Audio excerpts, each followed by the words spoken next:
Baik, Assalamualaikum warahmatullahi wabarakatuh.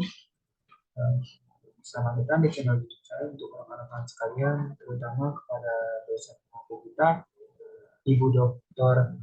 Anggreni Haryani Putri, selaku PSHMH, selaku dosen mata kuliah Hukum Acara Pidana.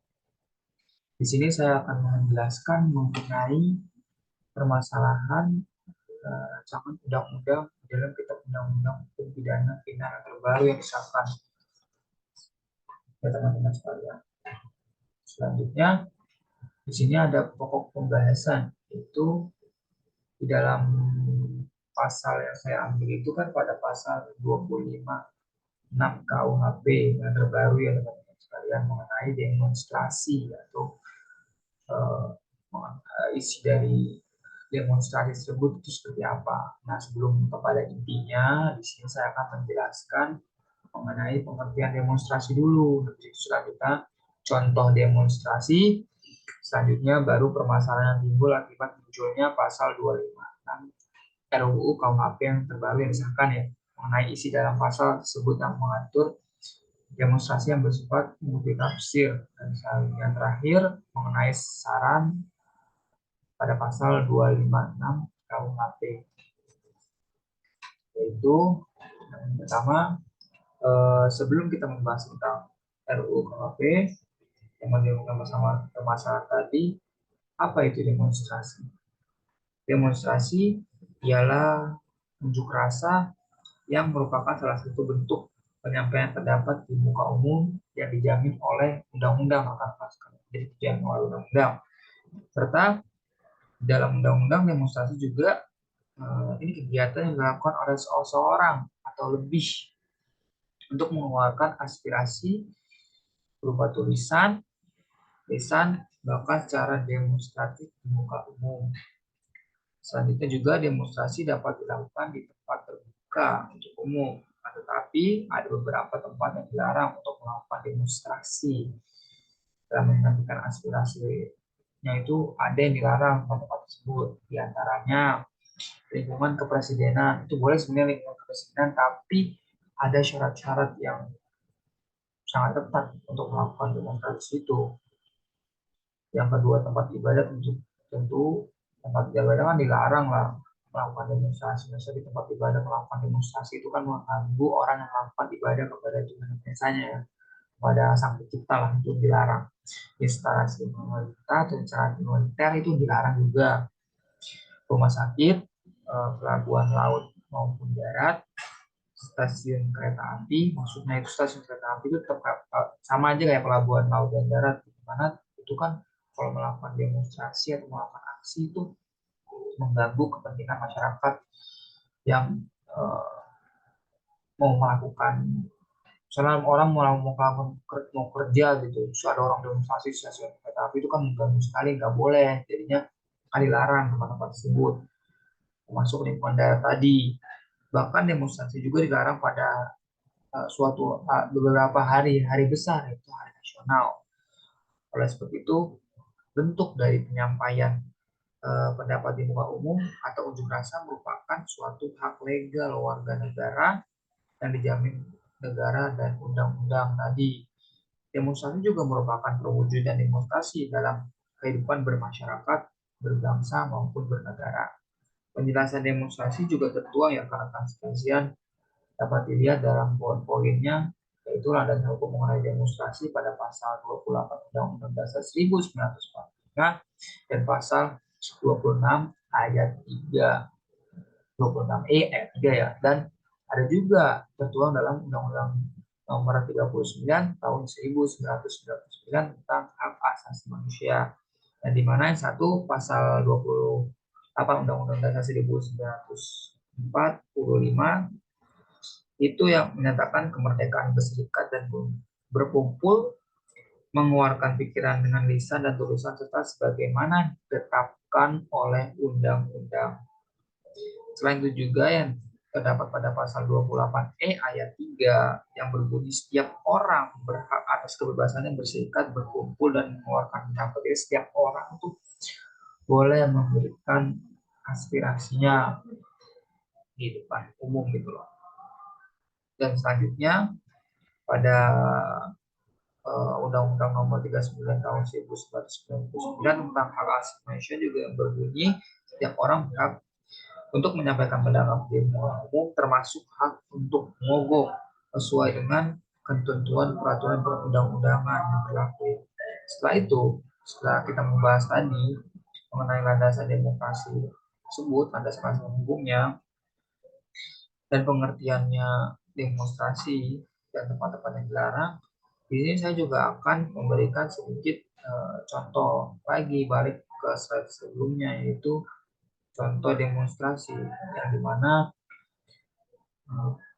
sekarang ya saya ambil contoh tentang demonstrasi yang dilakukan oleh buruh pada yaitu dia dibilang Hari Buruh, yaitu demonstrasi internasional Hari Buruh setiap pada tanggal 1 Mei ya rekan-rekan sekalian, yang dimana elemen buruh tersebut dalam melakukan demonstrasi maupun nasional atau daerah, maksudnya nasional dan daerah itu, di nasional itu dalam melakukan demonstrasi itu di lingkungan DPR, MPR maupun DPD, kalau misalkan di daerah-daerah setempat, yang dimana biasanya isi dari demonstrasi unjuk rasa buruh tersebut itu isinya mengenai tuntutan tentang Undang-Undang Cipta Kerja dan Omnibus Law, bahkan juga mengenai penaikan UKM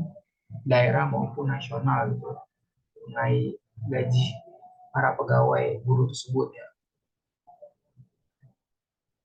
Nah, selanjutnya juga eh, maka setelah saya menjelaskan prolog tadi, saya menjelaskan tentang pengertian demonstrasi, contoh demonstrasi awal-awal kayak pembukaan tadi yang saya jelaskan. Teman-teman sekalian, barulah saya di sini akan menjelaskan inti dari pembahasan saya, yaitu mengenai polemik rancangan undang-undang KUHP final yang sudah disahkan oleh DPR ya teman-teman. Salah satunya terkait pada pasal 256 KUHP yang berbunyi setiap orang yang tanpa pemberitahuan terlebih dahulu kepada orang yang berwenang mengadakan pawai, unjuk rasa, atau demonstrasi di jalan umum maupun tempat umum yang mengakibatkan terganggunya ketertiban umum, menimbulkan keonaran atau hura-hura dalam masyarakat dipidana penjara paling lama 1 tahun atau pidana denda paling banyak itu kategori 2. Nah, kategori 2 ini dulu sebelum direvisi itu sekitar 7.500.000, sekarang udah direvisi ya rekan-rekan sekalian, itu sekitar 10 juta rupiah kalau dinominalkan kalau biaya teman-teman. Nah, setelah rekan-rekan sekalian mendengar isi bunyi pasal tadi ya 256 KUHP yang saya bacakan tadi, ada beberapa kata yang mendiskriminasi para demonstrasi rekan-rekan sekalian. Kenapa demikian? Karena menurut saya di dalam ketentuan yang saya bandingkan dengan aturan yang tertuang dalam pasal nomor 9 tahun 1998 tentang kemerdekaan menyampaikan pendapat di muka umum, isi dari pasal 25 KUHP itu mencederai atau berlawanan, bersimpangan dengan Undang-Undang Nomor 9 Tahun 1998. Sebabnya mengapa? Karena dalam Undang-Undang Nomor 9 Tahun 1998 itu tidak mengatur tentang sanksi pidana bagi aksi unjuk rasa atau demonstrasi, tetapi hanya memuat tentang ancaman pembubaran jika demonstrasi itu tidak melakukan pemberitahuan terlebih dahulu pada pihak-pihak kepolisian, misalkan itu dia dapat dibubarkan gitu rekan-rekan sekalian. Jadi tidak ada tidak ada pidananya. Bukan hanya itu, menurut saya ada kata-kata yang rancu gitu teman-teman, itu yang dimana kata-kata terganggunya kepentingan untuk umum pada pasal tadi ya, pasal 25 KUHP yang final tersebut. Jika dipersoalkan dikarenakan perkataan tersebut bisa dimultitafsirkan atau salah artikan. Maksudnya, jika unjuk rasa dikatakan sebagai terganggunya kepentingan umum, kegiatan unjuk rasa tersebut biasanya kan dilakukan di daerah terbuka untuk umum ya rekan-rekan sekalian. Jadi khawatirkan terjadinya kemacetan, kayak misalkan demonstrasi itu di jalan, itu kan bisa terjadi kemacetan. Kalau seperti itu, maka demonstrasi tersebut bisa dipidana kan. Jadi orang yang tidak tahu hukum atau tidak paham dengan hukum itu bisa salah mentafsirkan isi pasal tersebut. Tapi kalau yang paham mungkin beda lagi ceritanya gitu loh. Oleh sebab itu di dalam pasal tersebut seharusnya lebih memperjelas lagi, memperhatikan lagi mengenai maksud dan isi pasal tersebut. Dikarenakan jika penjelasan tersebut rancu atau tidak jelas, sangat dikhawatirkan ya teman-teman sudah itu para demonstrasi atau aksi demonstrasi di Indonesia itu jadi takut untuk memberikan aspirasinya kepada lembaga-lembaga negara kita ya teman-teman sekalian. Kalau misalkan eh, para demonstrasi itu takut untuk memberikan aspirasinya kepada lembaga negara, kan lembaga negara juga tidak selalu benar. Makanya kenapa ada demonstrasi, ada itu agar lembaga negara bisa membetulkan kesalahannya dan tidak berlaku sewenang-wenang gitu loh teman-teman. Jika pada akhirnya masyarakat takut untuk melakukan demonstrasi, maka eh, negara ini tidak dapat dikatakan sebagai negara demokrasi. Mengapa demikian? Karena kalau misalkan masyarakat takut, pada akhirnya eh, lembaga negara itu bisa bertindak sewenang-wenang. Kalau misalkan terjadi itu bertindak sewenang-wenang, maka negara tersebut dapat dikatakan negara absolut atau negara mutlak yang menyatakan bahwasanya eh, ucapan dari lembaga negara atau kekuasaan pemerintah itu hal mutlak gitu harus diikuti. Dan nyatanya kan negara Indonesia tidak mengatur sistem tersebut, yaitu negara Indonesia mengatur sistem demokrasi, mendengarkan aspirasi masyarakat kan dari rakyat untuk rakyat oleh rakyat gitu loh. Nah, menurut saya, saran dari saya dalam isi pasal 256 KUHP yang final tersebut harus lebih diperjelas lagi sih kata-katanya mengenai kata-kata tersebut saja sih agar tidak rancu. Kalau misalkan dilakukan penyuluhan tentang pasal-pasal tersebut itu baru satu pasal teman-teman.